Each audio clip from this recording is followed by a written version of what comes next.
All right, welcome back to Last Stop Recovery. My name is Jay, and my clean date is August 15th, 2017. And I'm Chelsea. My clean date is February 13th, 2019. How are you today, Chelsea? I'm good. We are going to try and make this episode tighter because they're too long. They just straight up are. Yeah. So I think we were going to talk about a couple things today. Chelsea, I haven't seen you in a couple weeks, but I have seen like some of your posts on Facebook, and you're fucking jacked. Just throwing that out there. I have mentioned that I've been doing 2-a-days Yeah. for my mental health. And yeah, so I guess doing it for long enough, Yeah. I have attained new muscles. Yeah. So it's been a journey. You're not the only person that has commented as of recently. Right. So I feel kind of weird about that because I'm like, I've worked really hard for a really long Yeah. time, and now It's good people when are people like, notice. Yeah. "You are like a little tiny beast." See, and I've been doing 2-a-days too. I've been eating like two cheeseburgers a day. I think I've gained some fucking weight recently. I'm on a cut, like an unintended cut. Yeah. You're on bulk season. I'm bulking. Bulk season. I'm getting ready for a big roll. That's all. If anyone, like, I get one of two comments. People are like, "You look great. What are you doing?" Or "Go eat a fucking burger." Yeah. Like, you need food. Nobody tells me to eat a burger. They think I already did. Which I probably did. So thank you for commenting on it. Yeah. 'Cause, when you say it makes me feel good, because we worked out together last year. Yeah. And I've gained a lot of muscle since that. Oh, yeah. Yeah. So, progress. Progress. Also, if anyone wants to fight me, Bring it. my right arm. Oh, yeah, yeah. That's the other thing is you've been through some shit. Mm-hmm. Like the surgery. I got a plate in my and then face. the I got a surgery. plate in my I got some new plates. Yeah. And my lift plates. Killing it. That was the corniest job. That was fucking corny. And I almost just started, so Right. might cut that out. Well, so you have been on what we have talked about is you brought up that I look jacked. yeah, And then you're like, I don't feel jacked. I am fucking jealous. I am mad jealous because I think we started out like when we got this shed done. I was like, I'm gonna lose 100 pounds, and I am like on. It almost feels like I'm on a journey to get 100 pounds extra to lose. I knew where you were going with this. I have coffee in my nose now. Yeah. Okay. Because I think you and I like you like when I told you that on the phone before we started, it was like you're like, yeah, nobody really sees where I put my anger and depression and all that stuff, and I'm like, people see where I put mine, because that is one thing that I have had a hell of a hard time with in sobriety is coming to the conclusion that I cannot fucking stop eating. Like I never was. I was always thirsty when I was drinking. I was very sick when I was using pills, and now it's almost like I cannot be full. So I don't know what the hell to do. Like when we worked out, there's not a strength issue. I get told that all the time. Oh, you're super strong. And it's like, yeah, I know the other thing in the back of their mind, probably not, but they're going, you're super strong for a fat guy. But, Well, I mean, people, like, inside of my mind, I have the reverse. Like, people will say I'm strong, but then, like, in my head, I'm like, there's always a but. But you look like fucking Skeletor. yeah. So I'm extremely thin and muscular. But if I gained weight and was muscular, there's going to be shit that they say, or there's going to be shit that my head tells me that they say. Yeah. And so I get the strength thing, but I am not good in sobriety at discussing my feelings. Yes. I can tell you that, like, hey, it's been a hard week. Like, there's some shit that's gone on. I can say that stuff, but, like, the crying on the kitchen floor and the nights that I am just chronically lonely. Yeah. That, like, it physically hurts how lonely I am. Mm-hmm. I don't talk about that. Yeah. And, like, I didn't know where to put that. And, like, thank God for my recovery, because when I was going through all my stuff with the divorce, lots of big feelings. And, like, I had been in a numb place for a very long time. So for all your feelings to wake up all at the same time was baffling for me to handle. And I internalize. It's just what I do. I've always internalized. And so I had to come up with, I just kept putting things inside of me, all these big feelings. And it got to the point that, like, I was so overstimulated and overwhelmed all the time that I needed to put that shit somewhere. And I was trying to talk about it, and I was going to therapy, and we were doing the podcast, and I was handling the kids and all the shit I needed to do, but I was bubbling over. And so I started doing 2-a-days. Yep. Because I can talk about it all day, but I'm still sad. Mm-hmm. And I can express my anger, but I'm still fucking mad. Yeah.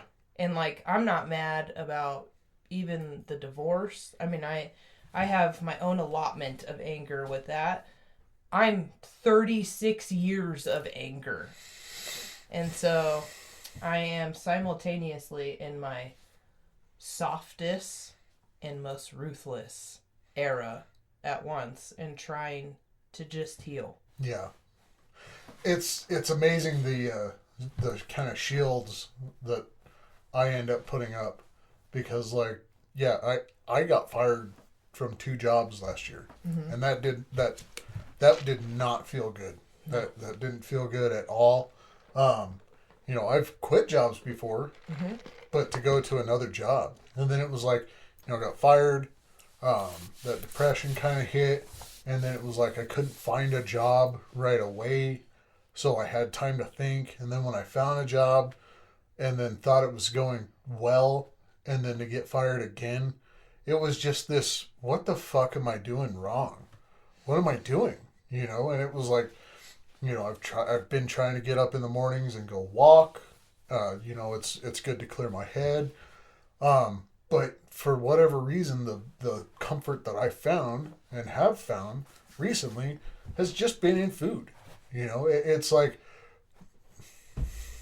I don't know what the fuck. I don't know. And I keep saying I don't know. And I remember when I was going to therapy, it's like, you say you don't know, but you know. And I was like, I know. It makes me, it's for whatever reason, I have this feeling that, like, if I'm full, I'm going to be comfortable. And there, for whatever reason, with the depression, with the, you know, the loss of the jobs, with all this other stuff, it's like, I am not comfortable. I am so uncomfortable with how my life is going right now, because, yeah, there's a lot of outside shit going on. Like, every fucking thing is going up in price. Just everything. When it used to be expensive, guess what? Now it's going to be more expensive. Mm-hmm. And, you know, that even goes, our house just sold. Like, the percentage that our realtor is getting went up. And I was like, you know what that means? That we get less money. You get less money. So I found that out today, because my house sold today. Yeah. So I was oh, cool. And then, you know, nothing feels fucking real anymore. Like, we had somebody from the mortgage company that we originally got our mortgage company, and then they sold our mortgage to another company, which is really common. For whatever reason is common, but I'm like, why? You know, it confused me too at my old house. You work with somebody, and it's like you strike a deal, and then they're like, okay, we're done. We sold you to somewhere else. It's like, and I was not even a part of that. The fucking ink was still drying on the fucking paperwork, and the shit was sold. Mm-hmm. Like, but whatever, you know. whatever. I guess it's common, and it's like those are the fucking things that we have to accept. Mm-hmm. You know, that was like went to a meeting this morning, and it was like acceptance is the answer to all my problems, and it's like I used to hate hearing that. 417. Yeah, but it's like, unfortunately, that's true. It's just true. Acceptance is the answer to all my problems. I don't like that a mortgage company can sell my fucking mortgage as we're signing the shit. Yeah. But I guess that's just commonplace. I think that that's like the hardest thing is like we're accepting uncomfortable situations but fucking hating them. Yeah. Because like right now, there's just a lot with me that I just fucking hate. But it is my life right now, and there is a reason for the growing pains, and I have to go through the pains to like build the foundation that I fucking want. Yeah. But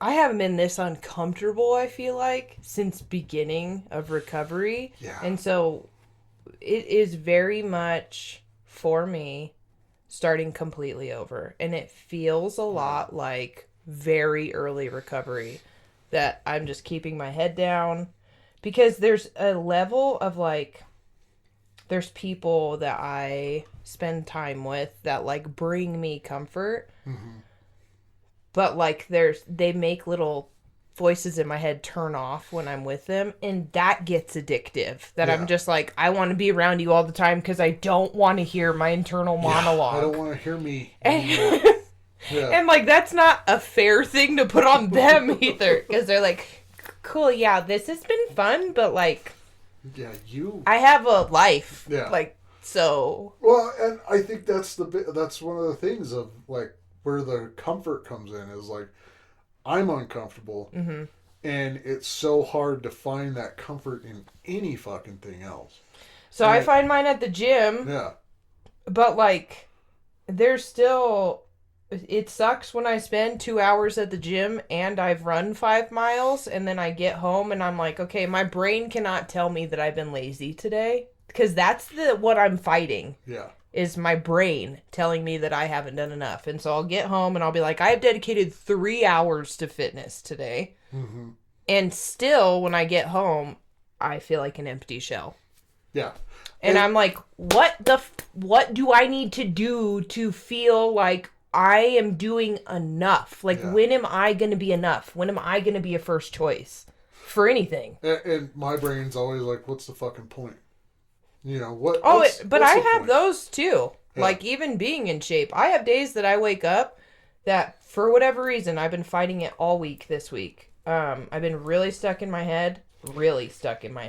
And so I'll go to the gym, and I'll be parked at the gym, and then I will come up with for 20 minutes why I'm not going to go inside. Yeah. And sometimes I don't go inside, and then I go home and feel like the biggest piece of garbage on the face of the planet. Or I'll go inside, and then when I get home, I'm still thinking about extra things I need to do. Like, I went to the gym the other night at 11:45. My kids were asleep. I didn't have any reason. I can go 24 hours a day. Yeah. I didn't need to. It was not. And, like, I couldn't get my brain to shut up. And so I just got desperate enough that I was like, fine, I'm putting my shoes on and going. Yeah. And then I was there, and there wasn't that many people, and I just did an hour and a half on the Smith's machine. And by the time I got out of there, I'm like, I don't know if I should feel good that I'm walking out of the gym at 1 o'clock in the morning, or feel bad about, like, I gotta change something in my life. Yeah. Or if this is just that weird era of, like, me never being single, but being an adult now and having, like, money to, like, maybe this is just, you know, if I want to go to the gym at 3 o'clock in the morning, I'm a grown-ass woman. You can do it. So, and I'm really used to that. Like, I've had to ask permission from a man or my parents my entire life. And now I'm not asking for permission, which should terrify everybody, including myself. So. Yeah. Yeah. You do have a solution. Yeah. Yeah. Okay. You do have a solution to how you've been feeling that you came up with. Mm-hmm. You want to talk about that? Yes. So, like, I do have insurance going to be kicking in here pretty soon with my new job. Yeah. And, yeah, I'm going to talk to my doctor about, there's all these little health things, you know, the shot or whatever. So, I'm going to try and get on something that will help me not feel hungry all the fucking time. So I have family members that have taken the shot that have been on diets their entire life. Yeah. And it has been life-changing for them. yeah, and that's Particularly when snacking is involved. See, I'm not a big snacker, but I'm a big eater. Big like, mealer? Oh yeah. Real big on Yeah. meals. Yeah, like I can, like sometimes I'll go, oh, I'm just not going to eat breakfast right now. But it's like, then I'm going to have a fucking huge dinner that's like a week's worth of meals. So, yeah, But then you feel really bad. And then I feel really bad. Because today you said something when we were on the phone and you're like, I don't want all the side effects. Yeah. I don't want to go blind in a week, or like, I don't want like my heart to get all messed up. Yeah. And then I wasn't just saying it to you. I'm saying it to like anybody. It's like, if you're afraid of the side effects for a weight loss drug, the worst thing you can do for your body is be overweight. Yes. It's very And bad. I'm not saying that because I'm some skinny little, because I know that there's going to be people that are like, you don't even know. Trust and believe that I did not used to look like this. And I spent many years much fluffier than I am now. There is some truth to that, you know, healthy at any size or whatever. Mm-hmm. And, you know, there's no like body shaming or whatever on this deal, but yeah, like, trust me, I wish I had curves. Yeah. Like I wish I did. There does have to become a point where it's like, I don't want to get to a point where I feel so bad that like an Uber driver won't let me in the backseat of their car because I'm too fat to fit in their car, and then I feel the need to sue because of my size. I don't think I'd ever be at that point, but it's like, you know, you gotta recognize some shit about yourself. I think that you owe it to yourself to get rid of those thoughts. See, that's the thing. Is like, and you owe it to you. Yeah, that's why nobody can really drag me down, because I've already done it. Oh yeah, people that insult me. Yeah, like what are you gonna? That's child's play. What are you gonna say to me that I haven't already said to myself before I woke up? Yeah, you know? I have a very creative mind. Yeah, and it has a master's degree in putting me down. Yeah. Black belt in that shit. 10 out of 10 rating, the highest of all things. Yeah, it's awful. But it would be like, because if I was saying it to you, like if I said the things that you said, it would break your heart. Mm-hmm. If I was like, I hope that an Uber driver allows me to share their vehicle with them, mm-hmm. because I hope that I'm not too fat in the back seat. If I said that out loud, you would be like, number one, I have questions of how you could think that. Right. Number two, it hurts me that like those are the thoughts in your head, and like for the people that care about you, it does. Yeah. It sucks. Oh yeah. So, because I know how chronically uncomfortable you are, and that's no way to fucking live. Yeah. It's just not. The burger is not worth it. See, there's a thing with me. Cheeseburgers, favorite meal. Hands down. Without a doubt. Yeah. Without a doubt. Would absolutely choose a cheeseburger over a steak. Fucking.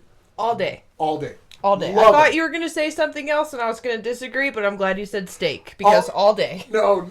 I'd rather have that than a cheeseburger. But most things, cheeseburger. Most not things, that cheeseburger. Though. I'll skip eating for that. And that's another thing that I really, really enjoy. And it's like, that is another thing that is... But when you're uncomfortable in your body, it's really hard to enjoy. It is so hard to be in that moment when in my head I'm just thinking, is she enjoying this fat, sweaty fuck? Okay, so, like, even for me, like, the body that I have right now, like, it's still... It terrifies, like, I don't know. I have the same thoughts and I look the way that I do. That I'm just like, he's gonna, like...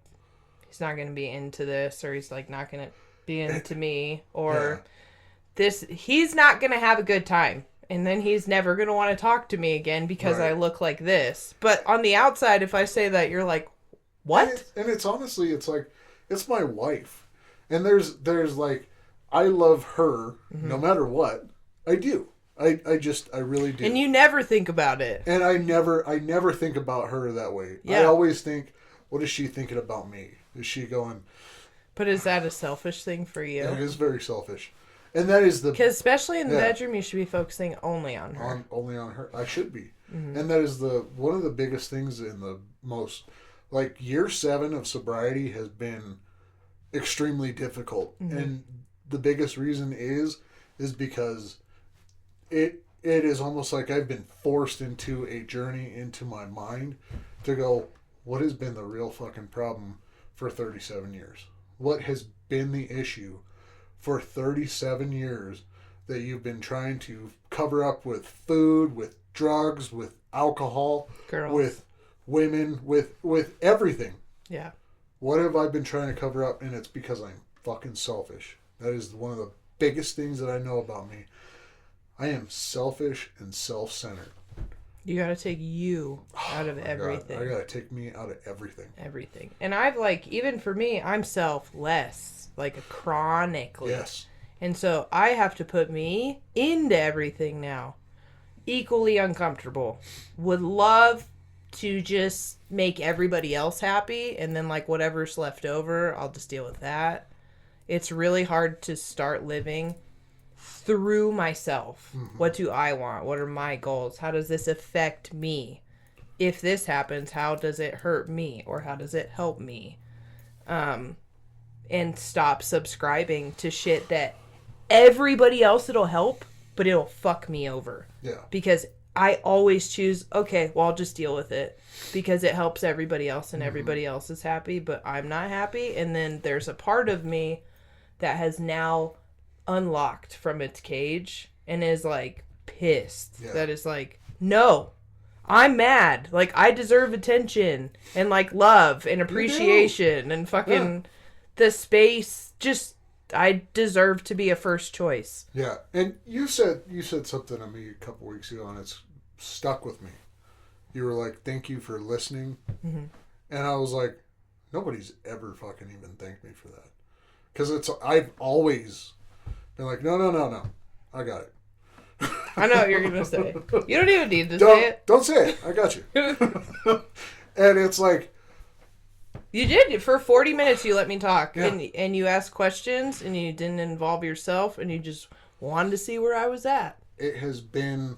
Since you said that, I was like, holy shit. And it's like... like before then, I was kind of like cracking it or whatever. Like, maybe I am selfish. And it's like, I am selfish to the extreme. You know, and it's like that's what a lot of the big book talks about is being selfish. A lot of addiction is selfish. Very selfish. Selfishness. So It's the most selfish thing I ever did was go and be an addict. So the thing I'm doing is I'm gonna go talk to my doctor and ask for help. Hey, I'm gonna let him know I am not handling eating that well. I need something to help. And I'm going to get the help because that's just, I think that's a not selfish thing. Because usually when you ask professionals for help, they will give you help. They will actually give it to you. So, and it's really easy now because I'm going to have insurance. And I've been kind of taking this new attitude into work because it's like, what can I do? What can I do at You work? are so much more grateful now. Yes, I am. Like you are grateful. it is so much easier to just even talk to you on the phone because you're just not a little rain cloud. And if I have an idea, you get excited again about it rather than like, yeah, I guess we could do that. And I'm like, okay, I'll just bring the circus over. Yeah, it's been and like, yeah, there's just been a lot of things that I've had to internally realize that it's not working. You know, I think living the selfish way that you have has never worked for you. Not even once. Because you've been battling the depression and like forever. So you owe it to yourself to like, if all I have to do is be less selfish to be happier, then sign me up yesterday. And I have to fucking accept that. I have to accept that being selfish is not a good way to live life. Well, I always ask myself this, like, for me, it's like a little trick. You're one of my best friends. Amanda is my best friend. My sister-in-law is one of my best friends. So I always ask in my head, I'm like, Amanda, for instance, I'm like, do you think Amanda's cool? And I'm like, yeah, she's cool as shit. Yeah. Do you think that you're cool? And I'm like, no.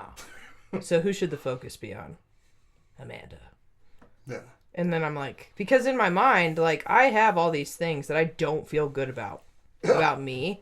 So I'm like, clearly I ain't the shit.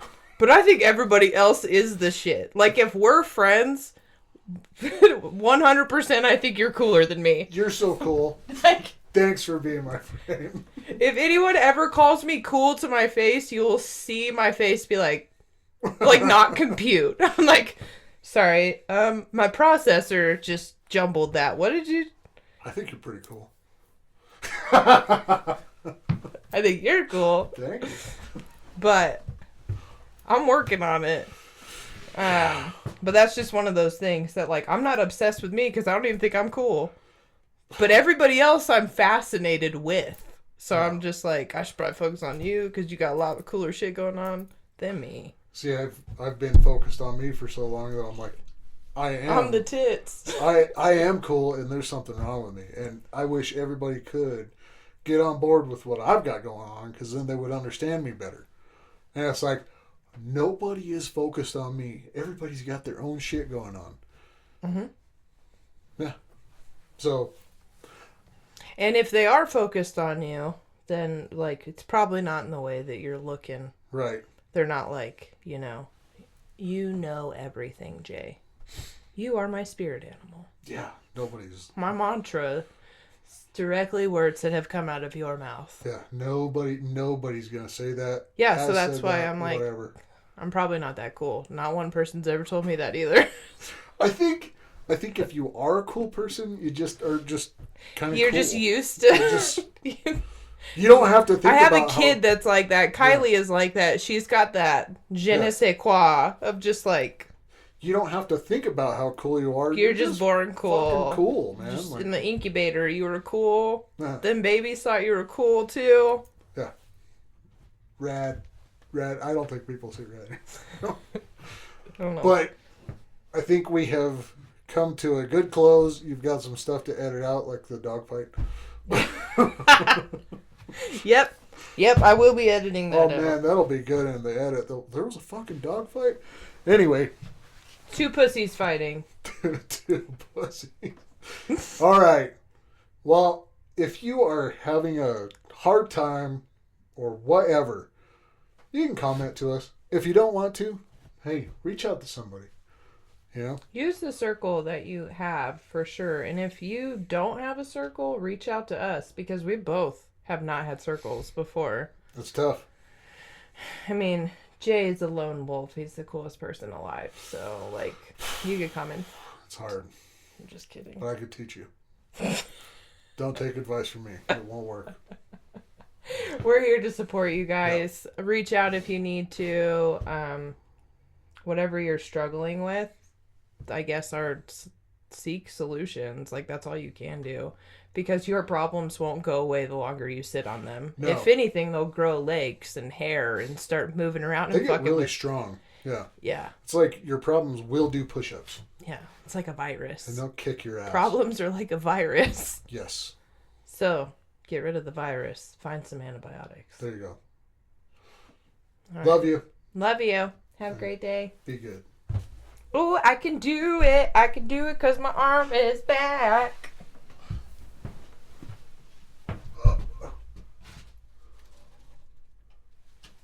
How long was that?